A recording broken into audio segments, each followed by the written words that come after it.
প্রাণের কোনো দাম নেই, তাদের সম্মানের কোনো দাম নেই। এই ঘটনাটা অনেক বেদনাদায়ক। ইউপিকার মেয়ে এখানে বিয়ে করে এসেছি, তখন সবাই বলতো যে বাংলা মেয়ের জন্য খুব সেফ, আর এই কথাটা মুখ থেকে বলা যাচ্ছে না যে বাংলা মেয়েদের জন্য সেফ। একটা মহিলা হয়ে, পশ্চিমবঙ্গের মহিলা হয়ে আমার নিজের লজ্জা লাগছে যে আজকে আমরা নিজের মেয়েদের সেফরা দিতে পারছি না। বাংলার পুলিশের উপরে আমাদের ছাড়া সাধারণ মানুষের কোনো ভরসা নেই। মমতা বন্দ্যোপাধ্যায় যবে থেকে দায়িত্ব পেয়েছে, এই সরকারে এসছে, তবে থেকে মহিলাদের আজ পর্যন্ত কোনো রকম দৃষ্টান্তমূলক ধর্ষকদের দৃষ্টান্তমূলক শাস্তি হয়নি।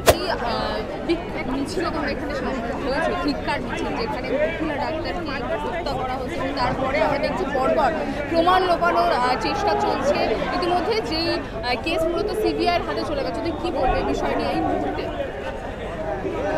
বাংলার মেয়ের রাজ্যে যেভাবে বাংলার আসল মেয়েরা সুরক্ষিত নয় 500,000 টাকা লক্ষ্মী ভাণ্ডার দিয়ে তাদের বাড়ির মেয়েদের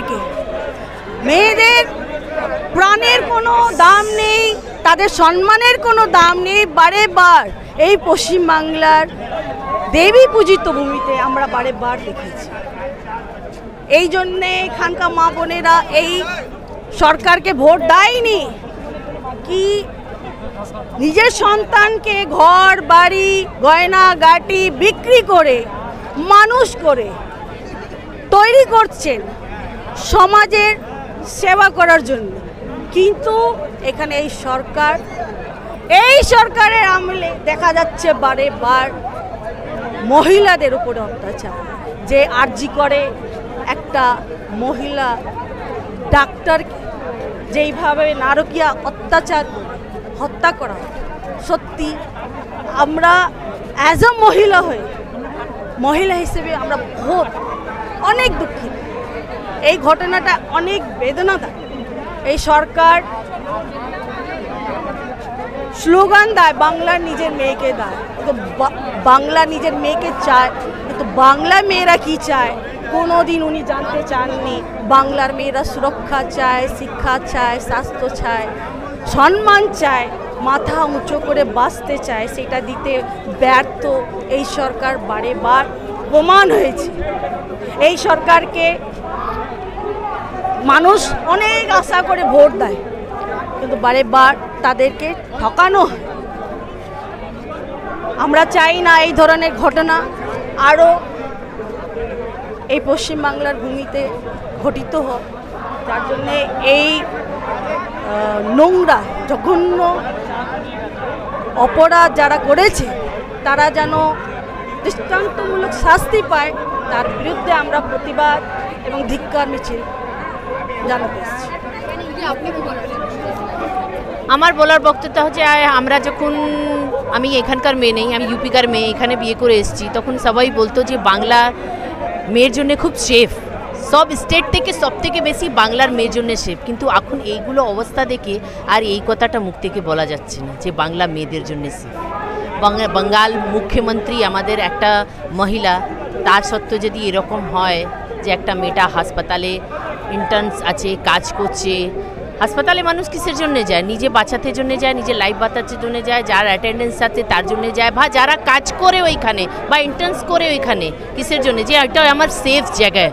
ওই সেফ জায়গায় যদি এরকম মহিলার সঙ্গে বা বাচ্চা মেয়ের সঙ্গে এরকম অবস্থা হয় তাহলে খুবই লজ্জাজনক জিনিস।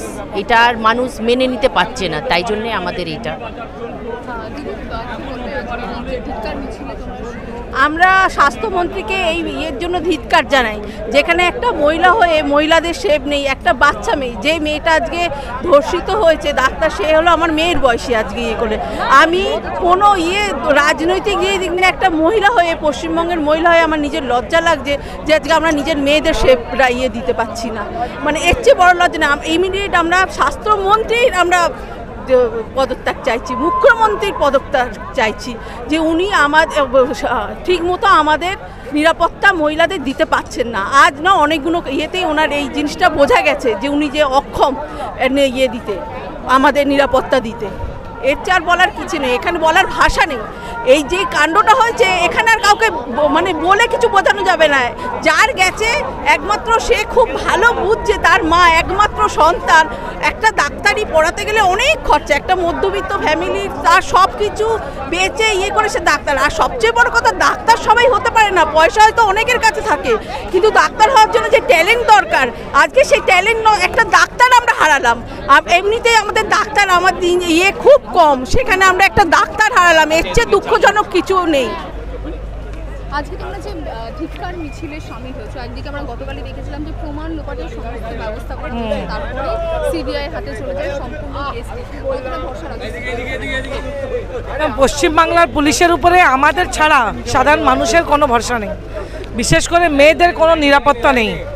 যেখানে আমাদের মুখ্যমন্ত্রী এবং কলকাতার মেয়র বলে যে কলকাতা সবথেকে ভালো শহর, সবথেকে নিরাপদ শহর আছে, সেখানে আমরা লক্ষ্য করেছি যে প্রত্যেকটা থানায় নারীদের যেখানে ধর্ষণ হয় বা এরকম ঘটনা ঘটে সেখানে কিন্তু তাদের ডায়েরি নেওয়া হয় না, কেস ডায়েরি নেওয়া হয় না, কোনো এফআইআর করা হয় না। তো সেই ডেটার উপরে ভিত্তি করে এনসিআরবি রিপোর্ট তৈরি করে যে কলকাতা একটা নিরাপদ শহর আছে। কিন্তু আমরা বুঝতে পারছি যে আজকে কলকাতা শহরে মেয়েরা কতটা নিরাপদ আছেন।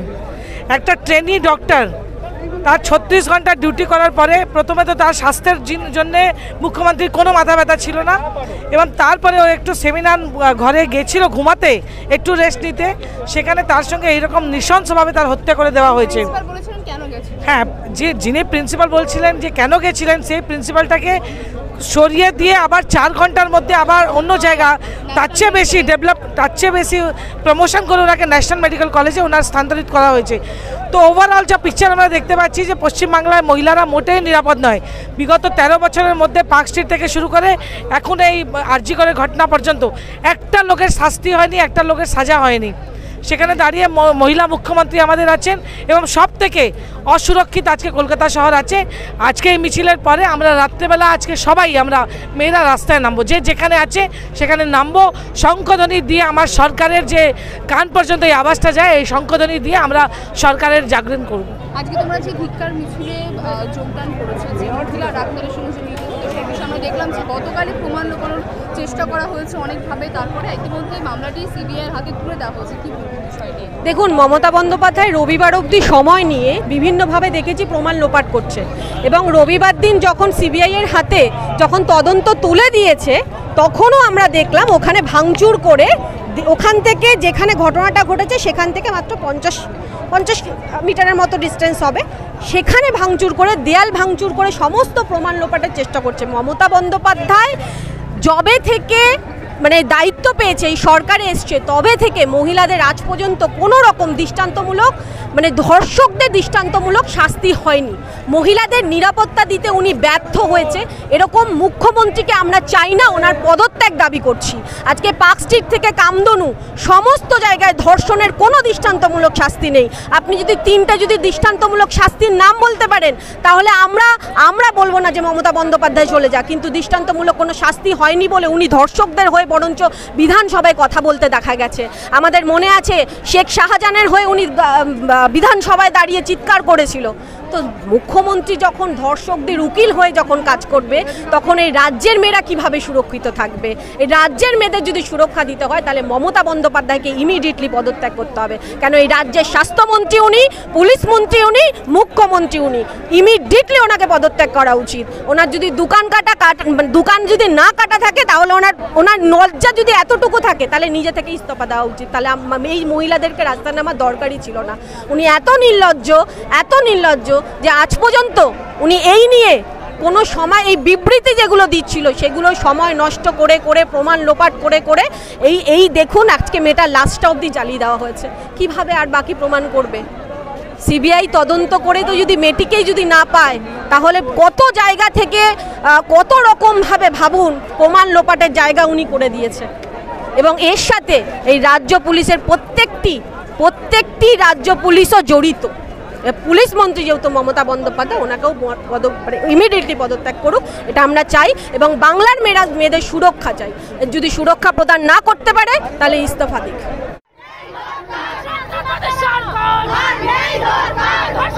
সরকার